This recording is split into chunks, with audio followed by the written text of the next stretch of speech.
Bonjour à toutes et à tous, parlons foot, un autre épisode, mais les fidèles au poste. Ruben, comment tu vas? Ça va, je suis là, je te laisse la présentation aujourd'hui. Et toi, François? Salut toi. Tranquillement. Francesco. Bon, la dernière fois, on a vu un petit peu les éliminatoires de la Coupe du Monde, bon, les chances, etc. Là, on va parler d'un tout autre sujet, on va parler des chances de qualification pour les Coupes européennes de nos léopards. Première question d'emblée, qui voyez-vous se qualifier pour la Ligue des Champions? Moi, je verrais bien commencer par Chancel. Chancel de milieu, parce que Porto, je pense qu'on va finir deuxième comme du championnat. Tour préliminaire, si je ne dis pas de bêtises, de Ligue des Champions, et je pense qu'ils ont la qualité nécessaire pour se qualifier par ce tour préliminaire. Ensuite, la Young Boys, champion de Suisse avec Meshak. Je vois bien en Ligue des Champions. Et puis forcément champion de Turquie. Dans tous les cas, avantage par sur un Beşiktaş, mais que ce soit Fenerbahçe, Galatasaray ou Beşiktaş, il y a l'international congolais à l'intérieur. Donc forcément, il y en aura un qui sera en Ligue des Champions l'année prochaine. Et avantage pour l'instant, Sakala. Et toi? Je dis la même chose que lui, hein. Mais bon, il a oublié un nom. Arthur Masuaku. Arthur Masuaku, pas d'accord. West Ham. On va débattre. Je sens qu'il peut faire quelque chose. Mais là, c'est des noms. Mais après, c'est ça. Il n'y a pas que la Ligue des Champions, c'est l'Europa League. Ici, l'Europa League. Bon, si vous devez citer quelques joueurs qui pourraient jouer cette compétition, parce que cette année, c'est vrai que c'est dommage qu'il n'y ait pas eu autant de léopards plus loin dans la compétition que ça. Alors vous, est-ce que vous avez des noms qui vous... Après, forcément, la Turquie. La Turquie, forcément. Donc en Turquie, dans les clubs qui sont en tête, il y aura, comme on dit, un couillon qui ira en Europa League, forcément. Forcément, il y en a un qui ira en Europa League. C'est vrai, ils sont trois, mais tout le monde n'aura pas un champion de League. Donc en Turquie, après en Belgique, je pense, Antwerp, comme cette saison, j'espère qu'il fera un meilleur parcours. Avec le Merci Bogani. parce que là, je ne l'ai pas cité dans les Ligues des Champions, c'est Europa League pour vous. Antwerp. Ouais. Je pense. D'accord. C'est bien. C'est encore jouable. Mathématiquement, c'est encore jouable. Mais bon, je pense que ce sera compliqué. Ouais. Parce qu'en Belgique, il n'y a que le premier, si je dis pas de bêtises. Le premier. Mais ils sont très loin. Après, c'est dans les PF, c'était. Le deuxième joue le barrage. Mais il commence à quel tour? Je crois au premier tour. Oui. C'est très dur. Le 2 Et d'ailleurs, Antwerp était déjà deuxième l'année dernière. Oui, c'est ça. Bon, Voilà. ça s'annonce un peu compliqué pour eux. Je pense. Après, c'est une très bonne équipe avec beaucoup de qualité, avec beaucoup de Congolais, parce qu'il y a Dieu merci, il y a Abadongo, il y a Dylan également. Donc, il y a Nil Depo aussi. Il y a Nil Depo, il y a Kakouji. Donc, il était connecté ou transféré. Kakouji, c'est un autre cas, parce que là, il Transféré. Oui, il était transféré. Il était transféré. Donc, en vrai, il était prêté.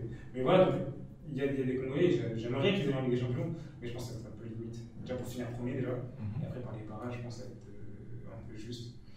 Je n'ai pas vu citer le Standard. Le Standard, il joue la finale de la Coupe de Belgique. C'est vrai. C'est une opportunité pour se qualifier pour en Europa League. C'est ça aussi. Bien sûr, il y a totalement en France. Et j'aimerais bien voir Jackson en Euro. Parce que c'est vrai que cette année, il n'a pas eu vraiment la chance de pouvoir jouer. Parce que il est venu, mais c'était pas le bon moment. C'est l'adaptation aussi. Adaptation, il y a des joueurs qui sont en poste aussi également en attaquant, c'est pas facile. Mais je pense que oui, ils peuvent aller en Europa League. Bon, tout à l'heure, je vous ai vu un peu tergiverser là pour la première ligue, Masuaku, etc. Qu'est-ce que vous pensez de la saison de West Ham? Étonnante. Parce que personnellement, moi, je les voyais pas ici. Personne, je pense. Personne voyait West Ham, on va dire, lutter, on va dire, avec les grands. Je crois, ils sont quatrième, juste derrière Leicester. Ouais, étonnante. Mais franchement, qui continue comme ça, hein. C'est beau. Après, ils ont un effectif de qualité quand même. Je trouve qu'il y a quand même des très très bons joueurs qui sont à ça, mais je trouve qu'avant ils étaient plutôt décevants par rapport à leur effectif. Ils étaient décevants et là aujourd'hui, Mayonnaise a bien pris. Après, moi, personnellement, je pense que ça va s'essouffler un peu sur la fin. Je pense pas qu'ils vont finir 4e, mais peut-être 5e, et pourquoi pas aller en Europa League. Mais top 4 Première Ligue, je pense qu'il y a Liverpool qui va revenir aussi. Il y a une confrontation face à Chelsea, hein, direct. Face à Chelsea. Alors, Chelsea, après, Chelsea, je sais pas trop quelle va être leur position. Est-ce que, parce qu'ils sont demi-finales des champions, est-ce qu'ils vont pas se concentrer sur la Ligue des champions et peut-être un peu abandonner le championnat, je sais pas trop. Mais Liverpool, j'y vois bien revenir. Et Tottenham, c'est un peu loin, mais pourquoi pas. Mais je pense pas qu'ils vont. Everton, mathématiquement aussi, c'est jouable. C'est jouable. Donc, bon, on verra. Mais par exemple, Masuku, moi je trouve c'est un bon candidat pour l'Europa League et faire une bonne saison même en Europa League pour rester à 6e l'année prochaine. Selon toi, c'est-à-dire que toi, Ligue des Champions, pour moi, c'est des champions. Pour moi, West Ham ne finit pas top 4. D'accord. West Ham finira pas top 4. Pour moi, le top 3, ça sera. Déjà, il y aura une surprise avec Leicester. Leicester qui est bon. On connaît un peu, c'est voilà, Leicester, ils ont déjà fini le championnat, ils ont gagné il n'y a pas très longtemps, en 2015. Mais qui finissent cette année dans le top 4, déjà, je trouve que c'est une belle surprise, Leicester. En plus, West Ham, je me dis, ça fait beaucoup. Le championnat anglais, il a basculé, hein, ces dernières années. Je pense qu'il va revenir quand même. Il va revenir sur West Ham, je pense. Si on doit parler de la saison d'Arthur, cette année, il est titulaire dans son club. Avant, c'était un peu par intermittence, il venait, après, c'était souvent lui, hein, Creswell à un moment, après c'était Arthur, Creswell, il tournait un petit peu. Bon, là, il n'y a plus vraiment de débat, il est titulaire. Est-ce que vous trouvez que son positionnement actuel, un peu plus offensif, il devrait l'apporter au sein de l'équipe nationale congolaise? Moi, je trouve que oui, puisque à West Ham, tu sens qu'il joue libéré. Il montre que c'est un joueur technique, qu'il est à l'aise avec le ballon. Et s'il fait ça avec la sélection, bah, ça va apporter que du plus. Hein. Oui, c'est un intérieur offensif. C'est un intérieur offensif, donc comme il a dit, il est à l'aise quand il est dans 30 derniers mètres, quand il prend son couloir. Et ce qui a beaucoup changé, c'est qu'ils ont changé de système de jeu. Défense à 3, Creswell joue dans les défense à 3 côté gauche et Masoko vraiment le couloir pour piston. Je me dis, c'est peut-être pas mal des fois en RDC de jouer sur ce système-là, personnellement. Pas que pour Masoko, mais parce que déjà on a 3 bons défenseurs centraux et même plus. On a des latéraux d'un certain niveau. Donc moi je pense que ça pourrait être pas mal. Des fois de tester ça. Il me semble que le coach a déjà essayé. Bon, peut-être que c'était pas assez bien pour lui, mais moi je pense que ce système-là serait pas mal pour la RDC et Masoko, je pense qu'il apporterait beaucoup en piston sur le couloir gauche comme il fait à West Ham. Parce que c'est très intéressant d'avoir les mêmes performances de nos léopards en club et en sélection. C'est pas mal. Ça serait bien parce qu'à un moment donné, il faut élever le niveau. Élever le niveau. Donc, si tu brilles en première ligue, tu peux aussi briller au sein de la sélection congolaise dans des terrains adéquats, bien sûr. C'est clair que le boost West Ham le week-end, en sélection, c'est le martyr, c'est pas forcément la même chose. Mais non, c'est vrai que si les joueurs, quand on y pense, les joueurs en club avec la même performance en sélection, là, effectivement, on serait vraiment. On serait très loin. On serait à un très très bon niveau. On serait à la CAN peut-être. Sans doute. Sans doute. Bon, on va changer de pays, on va aller du côté de la France. La France, c'est un championnat où il y a pas mal de Congolais. Il y a une équipe qui brille particulièrement en ce moment, c'est le Racing Club de Lens. Il y a un international qui est Gaël Kakuta. Il y a aussi 2 joueurs originaires de la RDC qui sont potentiellement sélectionnables, Arnaud Kalimwendo et Simon Banza. Qu'est-ce que vous pensez de la saison de Lens? Pour moi, pareil que West Ham, c'est Lens promu. Pareil. Non. C'est une surprise parce qu'ils sont l'année dernière. C'est un promu quand même. Oui, mais c'est ça. Un promu, mais West Ham, c'est pas un promu. West Ham, c'est quand même une équipe de première ligue. Non, deuxième partie de oui, par exemple, quand on voit West Ham l'année dernière, tu ne vas pas te dire qu'ils vont jouer le haut du classement, on va dire, l'année d'après. Lens, c'est ce qu'ils font cette année. C'est promu l'année dernière et là, ils sont actuellement 5e. C'est en plus avec un Gaël Kakuta très bon. Très en forme, hein. Il est nominé pour le prix Marc-Xavier Foury. On parle des joueurs qui sont très bons en club. S'ils pouvaient être quand même en sélection, non, c'est ça. Il serait dans cette case-là, il serait Kakuta de Lens, il est en sélection, on a une équipe totalement différente, je pense. Après, il ne faut pas oublier aussi les 2 joueurs aussi capables. C'est un profil différent, je trouve, par rapport aux intervenants-là, qui pourrait apporter quelque chose d'intéressant. Et donc, franchement, je pense que ouais, ça pourrait être pas mal. Arnaud aussi, c'est l'avenir. Il a un très très gros potentiel qui est prêté par le Paris Saint-Germain, faut pas l'oublier. Donc Arnaud. S'il reste à Lens, on va dire que ses chances sont plus. C'est sûr que quand tu joues à Lens, tu as plus de chances, entre guillemets, de jouer avec la RDC. Malheureusement, c'est comme ça aujourd'hui pour l'instant, mais si je commence avec le PSG, ça va être bloqué. Ça va être compliqué parce que forcément, l'aspect médiatique du PSG, c'est autre chose. Mais c'est un joueur éligible à la RDC avec un profil différent. Et c'est une très bonne saison qu'ils font Lens. Franchement, c'est vraiment une très bonne saison. On verra où ça va résonner à la 5e place. Je crois que ce sera la nouvelle Coupe d'Europe qui aura. Oui, Europa Conférence. Europa Conférence. C'est vrai, une Coupe d'Europe, c'est bien pour Lens, c'est bien pour nos joueurs congolais de se mettre en avant sur ce genre de compétition. C'est clair, parce qu'à un moment donné, quand tu élèves ton niveau de jeu en club, c'est légitime d'évoluer dans les meilleures compétitions aussi européennes. C'est vrai, et en plus, souvent on nous reproche d'avoir des joueurs qui jouent dans des clubs de les supporters, de seconde zone, etc. Si tu joues en Coupe d'Europe, tu as l'occasion de te montrer, ton club monte en standing, donc peut-être que ça va être pas mal. C'est vrai. Par exemple, un joueur comme Arthur, même Gaël, personnellement, je pense qu'il a le potentiel, sans qu'il reste à West Ham et à Lens, de jouer dans un club de niveau au-dessus. C'est clair. Gaël et Arthur, ils ont le niveau pour jouer dans un club au-dessus. Ça, c'est vrai. En France, il y a aussi, même s'il a 2 nationalités, il y a aussi, on va revenir vite fait, Axel Disasi. Vous voyez une qualification en Ligue des Champions ou pas? Monaco. Compliqué. Après, pour l'instant, ils sont devant Lyon. C'est chat et chat. Ça se tape. Donc, actuellement, ils peuvent même chercher le titre. C'est vrai, ils peuvent. Un titre, Ligue des Champions. Tout est jouable. Entre Lyon et Monaco, moi pour nous, Lille et Paris, voilà, je pense que voilà, ils vont en Ligue des Champions. Entre Lyon et Monaco, moi je mettrais. Moi je mettrais Monaco. Vu le calendrier des 2 équipes, on va dire c'est plus prenable, on va dire pour Monaco que pour Lyon. Donc je vois Monaco en Ligue des Champions. Juste parce qu'il a dit Monaco, je veux dire. Juste par cet esprit de. Non, c'est pas marrant. Non, mais ouais. En vrai, franchement, je pense que les 2 équipes sont des équipes quand même avec des effectifs jeunes et expérimentés à la fois. Mais au finish, je dirais peut-être plutôt Lyon. Très bien. On va quitter la France, on va aller plus au sud, le Portugal. Donc Porto 2e, selon Ben. Ils peuvent pas gratter plus.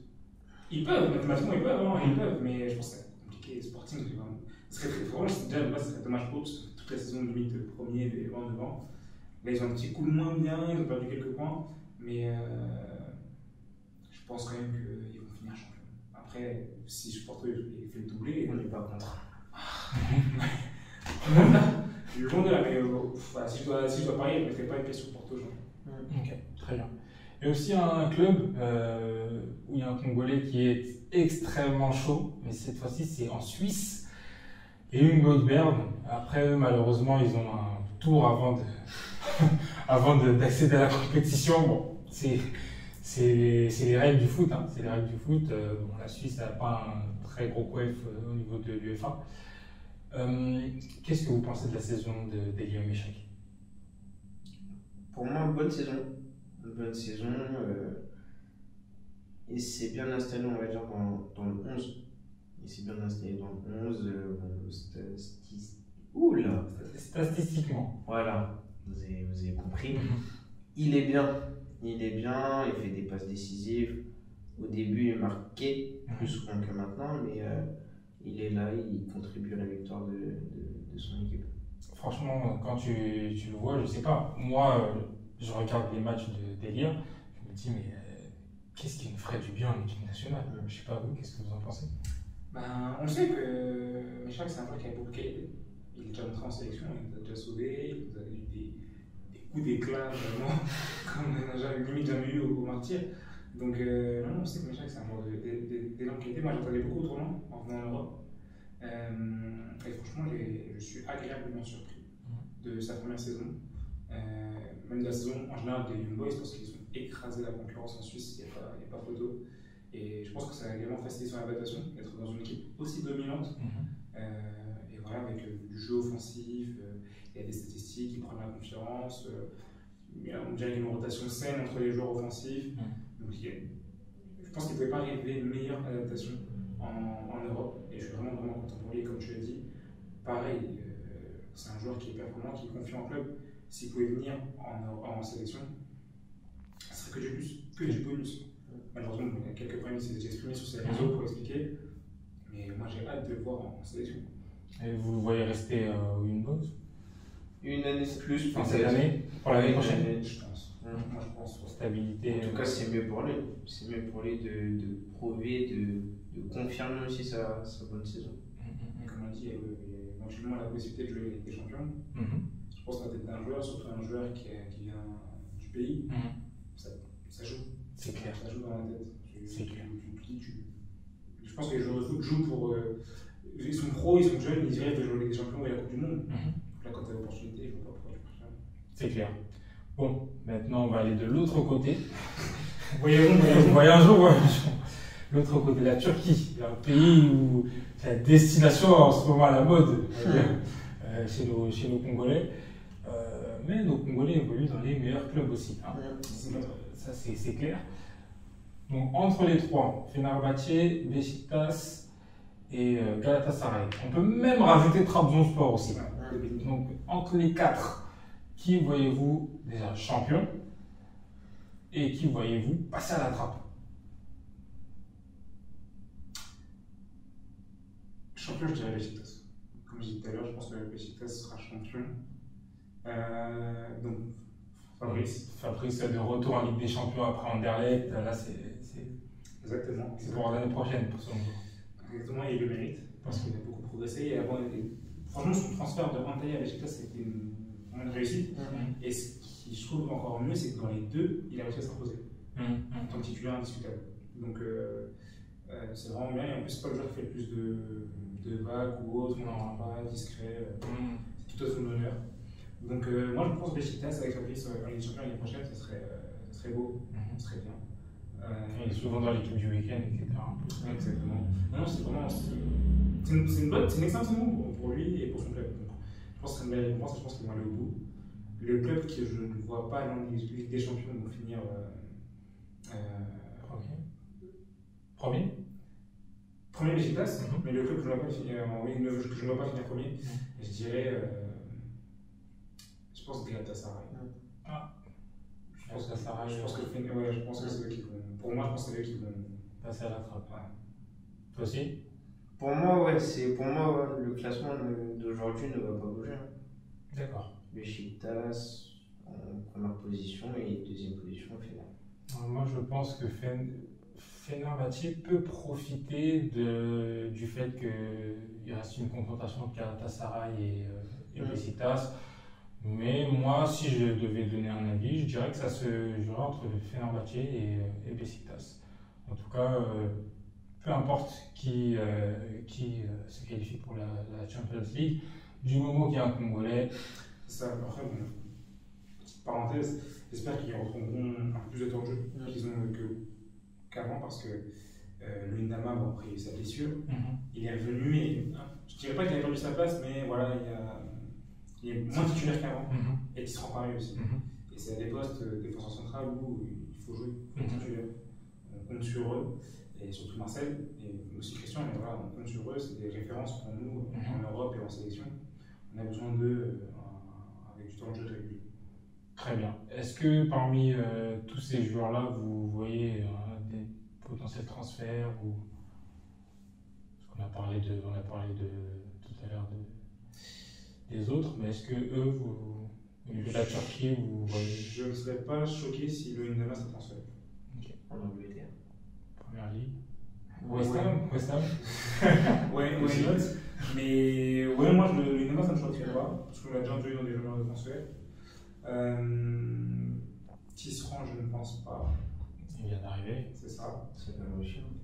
Everton, Saka, pourquoi pas aussi, parce que bon, c'est peut-être fait remarquer après avec une bonne saison ou autre, je sais pas.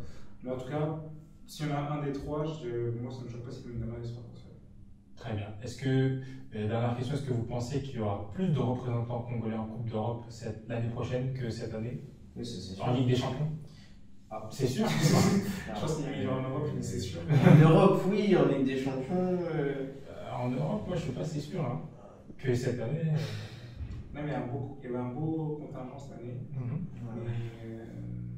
Ligue des Champions, est-ce que. Mais dans la phase finale cette année, il n'y en a pas eu beaucoup. Il y avait les Chancel, c'est tout. C'est tout? Ouais, c'est ça. Ah, je me mouille, je dirais peut-être qu'il y en aura un deuxième. D'accord. Peut-être qu'il y en aura un deuxième cette année. L'année prochaine plutôt. Ok. En tout cas, j'espère, surtout. Mais je pense qu'en plus, je sais qu'il peut même pas avoir quelqu'un une belle surprise. Bien sûr, on peut aussi avoir, je dis ça, je dis rien, mais une surprise venue de Chine qui arrive directement vers un club de première ligue qui joue la Ligue des Champions. Ça peut. Je sais pas. Ça ferait peu. Peut-être à l'Inter, je sais pas, je dis ça, je dis rien. Non, ça serait pas mal. Donc, franchement, je pense qu'en Ligue des Champions, il y aura plus d'un. Très bien. Après, si on rajoute les joueurs d'origine congolaise, mais pas internationaux. Ah, ça c'est autre chose. C'est une autre chose. Le Kakou et. Non, je pense que ceux qui sont encore éligibles. Non. Les arrière droits. Manchester. Je dis des arrière droits, il y en a pas des arrière droits. Il y en a un Milan AC, il va y en avoir partout. C'est vrai. Donc, internationalement, en tout cas, j'espère que franchement, ça serait bien. Je pense qu'on en a besoin. Le football congolais a besoin de joueurs qui jouent les plus grandes compétitions, que ce soit les champions ou l'Europa League. On en a besoin pour notre développement, pour les supporters, pour l'encadrement, pour le professionnalisme de notre sélection. Je pense qu'on en a besoin. Et une qualification pour la Coupe du Monde, je pense, passe également par ça. C'est vrai. Des nations en Coupe du Monde, hormis les équipes sud-américaines, mais ils ont les champions à eux. Quand tu regardes les équipes d'Europe, même africaines, qui vont à la Coupe du Monde, la plupart de leurs joueurs, leurs stars, sont en Ligue des Champions. Chez nous, nos stars, pour l'instant, ne sont pas en Ligue des Champions. Malheureusement. J'espère que ça changera très rapidement. Très bien. Vous aussi, n'hésitez pas à nous dire, de donner votre avis, d'essayer de voir qui est-ce qui, selon vous, se qualifiera pour les plus prestigieuses coupes européennes qui débuteront donc la saison prochaine. En tout cas, merci beaucoup les gars. On a fait le tour des potentiels. On dit bien potentialité parce que c'est jamais des joueurs. On peut passer de 6 à 0. Donc bon, on espère quand même que la plupart d'entre eux pourront exceller dans leur club dans la plus belle des compétitions. Bon, on se revoit bientôt pour un prochain Parlons Foot les gars. Pas de soucis. On a vu les prix, on est là, on ne bouge pas. Avec des invités ou pas? Ce serait pas mal. Invités. Ce serait pas mal. Bon, dites-nous. Proposer des invités. Proposer des invités et puis on verra. Entre temps, il y a des lives. C'est ça. Il y a des interviews. Ça arrive. Banini. Ça arrive. Ça marche. En tout cas, merci les gars. Merci à vous de nous avoir suivis. On se retrouve bientôt pour une prochaine vidéo. Salut les gars. Ciao.